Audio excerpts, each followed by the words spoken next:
Et voilà comment j'en suis arrivé là. D'accord. En revanche, je n'ai pas tout à fait compris quand vous avez comparé votre vie à celle de Monsieur Harpagon. Ah, c'est bien simple. Un matin, je me suis réveillé, j'ai ouvert un bouquin, comme d'habitude.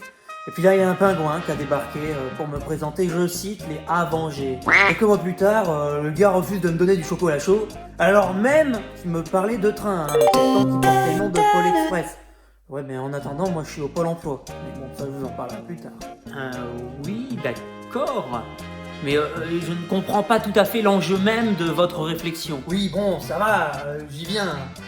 En fait, Harpagon, c'est le personnage d'une pièce de théâtre de Monsieur Jean-Baptiste Poquelin, dans la Var. Et donc cet être, qui se dit féru de cinéma, a refusé de me donner un peu de son chocolat. Vous avez conscience que ce n'est pas si grave. Donnez-moi le temps de vous convaincre, par mille et mille preuves, de l'honnêteté de mes faits. Disons alors dans ce cas qu'il serait Harpagon et que je serais Cléante. Et qui est donc ce Cléante? L'amoureux de Marianne. Et elle sort d'où celle-là? C'est un personnage de la pièce, pardi. D'accord, mais si elle n'existe pas dans la vraie vie, comment pouvez-vous la comparer? Oh, je ne sais pas, moi. S'invente des personnages. Bref, tout ça pour dire que son chocolat, il l'a gobé dans son gosier, comme aurait pu cacher Harpagon sa cassette de louis d'or dans son jardin. Et ce Louis alors, qui est-il? C'est le nom qu'on donne aux pièces à l'époque, enfin. Fort intéressant. Donne des surnoms aux objets. Qu'est-ce que vous marquez là? Monsieur, vous êtes venu me voir en tant que patient, alors je me dois de prendre des notes, c'est mon travail. Bon, d'accord, mais ce chocolat, alors. Encore? Mais oui, je vous assure que ça m'a traumatisé. Comment a-t-il pu l'ingurgiter aussi vite, alors que tout le monde sait qu'il faut vivre pour manger et non manger pour vivre?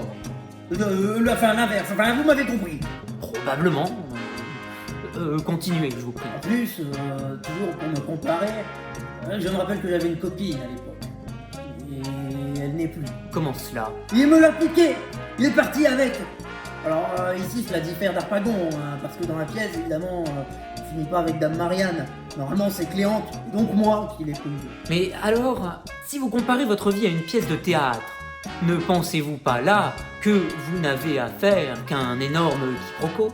Je ne sais. Pourquoi elle allait danser? À Saint-Jean, aux musettes. Oui. Mais alors comment ne pas perdre la tête? Alors, je vois qu'en effet, vous avez un véritable problème, monsieur. Je pense que ce sera tout pour aujourd'hui. Ne pensez plus à ce chocolat et revenez me voir dès que possible. Je crains que nous n'ayons encore beaucoup de chemin à parcourir avant que vous ne retrouviez toute votre tête. Merci beaucoup, monsieur Psycho. Au revoir.